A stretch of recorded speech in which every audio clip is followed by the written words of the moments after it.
You know, I was talking to a good friend of mine the other day, a wonderful, vibrant woman of 72. And she said something that really stuck with me. She said, "You know, I don't feel old on the inside. My mind still feels like it's 40. But when I look in the mirror, or when I get up from my chair and my knees complain, I'm reminded that time is moving on." She paused, and then she asked me a question I think many of us have pondered. Is this just what happens? Do we just slowly wind down until one day we don't get back up? It's a powerful question, isn't it? And it's one that can sit with you, especially when you start seeing those birthday cards with big numbers on them. We've all seen the statistics, the ones that say the average life expectancy is somewhere in the late 70s or maybe the early 80s, depending on where you live. And it can feel like a deadline, can't it? Like a finish line we're all supposed to cross around the same time. But what if I told you that it doesn't have to be that way? What if I told you that reaching 85, 90, or even a vibrant 100 isn't just a matter of luck or good genes, but is something we can actively, and quite enjoyably, work towards? You see, the reason most people die before 85 isn't one single, scary thing. It's usually a slow accumulation of small choices, habits we've carried with us for decades that, over time, take their toll. The good news, the truly exciting news, is that it's never, ever too late to start making different choices. The body has an incredible capacity to heal and strengthen itself, no matter what age we are. So, in our time together over this video, we're going to walk through 6 proven, practical, and completely doable ways to not just add years to your life, but most importantly, to add life to your years. We're talking about feeling more energetic, more engaged, and more joyful right now. We'll start with what is perhaps the most powerful foundation of all, and that is the food we choose to put on our plates every single day. Now, I know you've heard it all before. Eat your vegetables. It sounds so simple, almost childish. But after 60, nutrition takes on a whole new level of importance. It's less about counting calories to fit into a certain dress size and more about providing your body with the specific tools it needs to fight inflammation, to repair muscle, to keep your bones strong, and to power that brilliant brain of yours. The goal here isn't a restrictive diet that makes you miserable. It's about shifting the balance of what you eat. Think of your plate like a painter's palette. For decades, maybe the biggest color on that palette was beige, lots of pasta, bread, potatoes, and maybe a large piece of meat. What we want to do is dramatically increase the vibrant colors. We're talking deep greens like spinach and broccoli, bright reds and oranges like bell peppers and berries, and rich purples like eggplant and red cabbage. These colorful foods are packed with antioxidants, which are like little soldiers that fight the cellular damage that accelerates aging. And let's not forget about protein. As we get older, we naturally start to lose muscle mass, a condition called sarcopenia. It's one of the biggest reasons people lose their strength and independence. But we can fight it, powerfully, by making sure we're eating enough high-quality protein. This doesn't mean a huge steak every night. It can be a lovely piece of baked fish, a couple of eggs for breakfast, a cup of Greek yogurt, or some lentils and beans in a hearty soup. The idea is to have a source of good protein with every meal. It keeps you feeling full, gives you steady energy, and provides the building blocks your body desperately needs to maintain its strength. And while we're on the topic of what we put in our bodies, we absolutely have to talk about water. I know, it sounds so basic. But dehydration is a silent saboteur for so many of us later in life. Our sense of thirst diminishes, and sometimes we mistake thirst for hunger, or even for tiredness. Being even slightly dehydrated can make you feel foggy, can give you headaches, and can put a real strain on your kidneys and your heart. So, let's make a simple pact. Let's keep a glass or a bottle of water nearby throughout the day. Don't wait until you feel thirsty. Just take little sips, consistently. If plain water is a bit boring for you, try adding a slice of lemon, a few cucumber slices, or a couple of frozen berries. Herbal teas count too. It's one of the simplest, cheapest, and most effective things you can do to feel better almost instantly. Now, moving from what we put in our bodies to what we do with our bodies, let's talk about movement. And before you groan and think I'm going to tell you to start training for a marathon, let me stop you right there. The kind of movement that adds years to your life, especially after 60, isn't about pounding the pavement until your joints ache. In fact, that can often do more harm than good. The real secret, the proven way to build a body that lasts, lies in two very specific types of movement: strength and stability. Let's start with strength. I mentioned sarcopenia, that loss of muscle. Well, the only real way to tell your body, hey, don't get rid of this muscle, I need it, is to use it. And that means strength training. Now, that phrase might bring to images of grunting bodybuilders, but that's not at all what I mean. I'm talking about simple, functional strength. It can be as straightforward as getting out of a chair without using your hands 10 times in a row. It can be holding 2 soup cans and doing a few gentle bicep curls while you're watching the evening news. It can be doing a few wall push-ups in the kitchen while you're waiting for the kettle to boil. The goal is to challenge your muscles just a little bit beyond what they're used to. This doesn't just make you stronger for carrying groceries, it boosts your metabolism, helps control blood sugar, and builds denser bones. It's your absolute best defense against frailty. And that strength is beautifully complemented by working on your stability. You see, one of the biggest threats to a long, vibrant life after 60 is a bad fall. A broken hip can be a life-altering, and sometimes life-ending, event. But falls are not an inevitable part of aging. They are most often the result of poor balance and weak stabilizing muscles. The fantastic news is that balance is a skill, and like any skill, you can improve it with practice. And you can practice it anywhere. Try standing on one foot while you're brushing your teeth. Just hold onto the sink if you need to. Shift your weight from one foot to the other while you're standing in line at the store. When you walk, try to walk in a straight line, heel to toe, as if you were on a balance beam. These tiny, consistent practices retrain your brain and your body to work together, making you steadier, more confident on your feet, and far less likely to take a tumble. So, we've covered some powerful ground already, haven't we? Nourishing our bodies with colorful foods and plenty of water, and building a resilient body through strength and stability. These are the physical cornerstones. But what about the world inside our heads? Our mental and emotional landscape plays just as big a role in our longevity.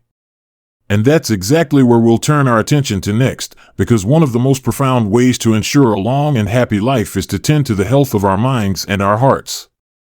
Now, we've been talking a lot about the body, about the food that fuels it and the movement that strengthens it. And that is such a vital foundation. But if we stop there, we're only building a beautiful house without anyone living inside. You see, the real engine of a long, vibrant life isn't just in our muscles and bones, it's right here, in our minds and our hearts. And one of the most powerful, yet often overlooked, factors in living well beyond 85 is having a strong reason to get out of bed in the morning. I want you to think back to a time when you were really looking forward to something. Maybe it was a visit from your grandchildren, a planned trip with a loved one, or even just meeting a friend for coffee. Do you remember that feeling? There was a little buzz of anticipation, a lightness in your step. That feeling, my friends, is more than just a mood. It's a biological force. Having a sense of purpose, a reason to engage with the world, directly impacts our health. It lowers stress, it strengthens our immune system, and studies have shown time and again that people with a strong sense of purpose live longer, healthier lives. Now, I can almost hear some of you thinking, but my purpose was my career, and that's over, or my purpose was raising my children, and they've flown the nest. And that is a real, and sometimes painful, transition. But this is your chance to discover a new purpose, one that is entirely for you. It doesn't have to be a grand, world-changing mission. Your purpose right now could be to tend a small garden and share the vegetables with your neighbors. It could be to finally learn how to paint with watercolors, or to read every single book by your favorite author. It could be to volunteer one morning a week at the local library, reading stories to children. It could simply be to be the person who always checks in on a lonely friend. Purpose is deeply personal. It's about what makes you feel connected, what makes you feel curious, what gives you that little spark of joy. Nurturing that spark is one of the most important things you can do for your longevity. And very often, that sense of purpose is deeply intertwined with the people we share our lives with. Which brings me to what I consider to be one of the most powerful medicines available to us, and it's completely free. It's connection. True, meaningful connection with other people. We humans are social creatures. We are not meant to go through life in isolation. For decades, perhaps, our social lives were built into the structure of our days, through work, through our children's activities, through a busy household. But later in life, it's easy for those connections to slowly fade away if we don't actively tend to them. And loneliness, my friends, is not just a feeling of sadness. It's a genuine health risk. Chronic loneliness can create a state of constant, low-grade inflammation in the body and is as damaging to our long-term health as smoking 15 cigarettes a day. But the beautiful thing is, we can fix this. And it doesn't require you to become the life of the party if that's not your style. It's about quality, not quantity. It's about making an effort to have real, face-to-face conversations. Could you make a regular lunch date with a friend? Could you join a club that aligns with an interest you have, a book club, a gardening club, a woodworking group? Or perhaps, and this is a wonderful one, could you be the one to reach out? Invite someone over for a cup of tea. Call an old friend you haven't spoken to in a while. That simple act of reaching out not only builds your own social network, but it might be the very thing that saves someone else from a lonely day. These connections are the fabric of a happy, long life. They give us a reason to laugh, they provide a shoulder to lean on when things are tough, and they remind us that we are seen, we are valued, and we are not alone. Now, all of this, the purpose, the connection, it creates a wonderful, fulfilling life. But it can also create stress. And how we handle that stress is the final piece we need to talk about today. Because let's be honest, life after 60 comes with its own unique set of worries. There are health concerns, financial pressures, and the loss of loved ones. If we let that stress churn inside us day after day, it's like a slow drip of acid, eroding our health from the inside out. It raises our blood pressure, it disrupts our sleep, and it weakens our body's defenses. But what if I told you that you could learn to put a buffer between you and that stress? That you could calm the stormy waters of your mind, even when the world around you feels chaotic? This is where the practice of quieting the mind comes in. Now, I'm not talking about sitting on a mountaintop and chanting for hours. I'm talking about simple, accessible techniques that anyone can do. It could be spending just 5 minutes in the morning, sitting quietly with your eyes closed, and just focusing on your breath. When a worried thought comes in, and it will, you don't fight it, you just gently notice it and let it float away like a cloud, bringing your attention back to your breath.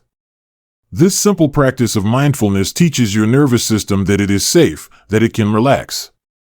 Another profoundly effective way to quiet the mind is through gratitude. It might sound too simple to be powerful, but I assure you, it is. Before you go to sleep, instead of lying there worrying about everything that went wrong or everything you have to do tomorrow, try thinking of 3 specific things you were grateful for that day. The taste of a perfectly ripe peach. The warmth of the sun on your face during your walk. The sound of a favorite song on the radio. By actively focusing on the good, we are quite literally rewiring our brains to be more resilient to stress. We are choosing to see the light, and in doing so, we are protecting our hearts, our minds, and our bodies from the damaging effects of constant worry. So, we've now built a powerful picture, haven't we? We're nourishing our bodies, we're keeping them strong and stable, we're fueling our minds with purpose and our hearts with connection, and we're learning to manage the stresses that life inevitably brings. These are the habits, the daily choices, that separate those who simply age from those who truly thrive. But there's one more crucial element we need to discuss, one that ties all of this together and ensures that the years we add are truly worth living. It's about partnering with the one person who can help you navigate this journey better than anyone else. You know, it's interesting. We've covered so much ground together, from the food on our plates to the thoughts in our minds. And it might feel like a long list of things to remember. But I want you to take a moment and think about it all not as a checklist, but as a symphony. Each of these habits is an instrument, playing its part. And when they all come together, they create a beautiful, harmonious piece, a long, vibrant, and deeply fulfilling life. But for that symphony to be played, there is one essential conductor. And that conductor is you, working in close partnership with a trusted guide, your doctor. Now, I know for many of us, a visit to the doctor can feel like a necessary chore, or even something we put off because we're afraid of what we might hear. We might think, oh, this little ache is probably nothing, or I don't want to be a bother. But after 60, this mindset is one of the biggest risks we can take. Think of your doctor not as a judge, but as your most valuable teammate in this journey.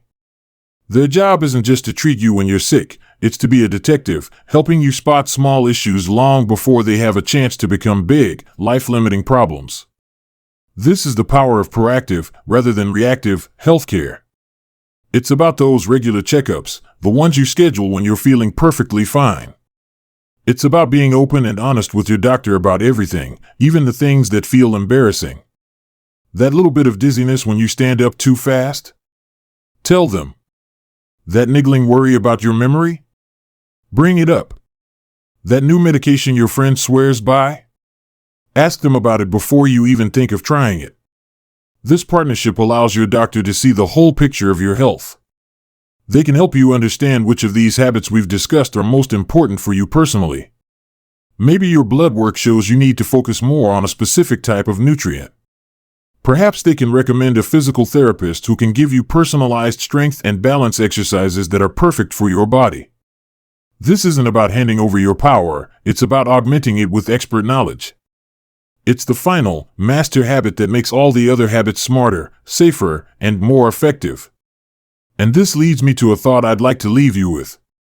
We started this conversation by talking about statistics and the fear of winding down. But I hope you now see that the path to a long life isn't about fighting against your age. It's about working with the wisdom of your body and mind. It's about making conscious choices, day by day, that add up to a monumental difference. You don't have to do everything all at once. In fact, I'd encourage you not to. That's a sure way to feel overwhelmed. Maybe this week, you just focus on drinking one more glass of water each day and calling one friend you've been meaning to talk to. Next week, you could try the balancing on one foot trick while you brush your teeth. The following week, you could add one more colorful vegetable to your dinner plate. Small steps, taken consistently, are far more powerful than giant leaps that you can't sustain. This journey is not a race. It's a gentle, steady walk in a direction that feels good to you. Every positive choice you make is a vote for a longer, healthier, and happier life. It's a message you send to yourself that says, I am worth investing in. My life matters. I would love to hear about your journey. What is one small change you're thinking of making after our time together? Or perhaps you have a story about a habit that's already made a difference for you. Please share your thoughts and experiences in the comments below. Let's learn from and support each other.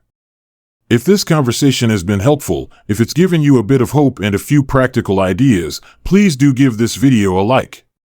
It truly helps others, just like you, to find it. And if you'd like to join me for more conversations like this, about living your very best life in these wonderful years, I'd be so honored if you subscribe to the channel. Remember, your story is far from over. In many ways, the most rewarding chapters are still ahead. Here's to your health, your happiness, and to living a life so full of joy and purpose that the years simply refuse to be cut short. Thank you for spending this time with me. Take good care of yourself.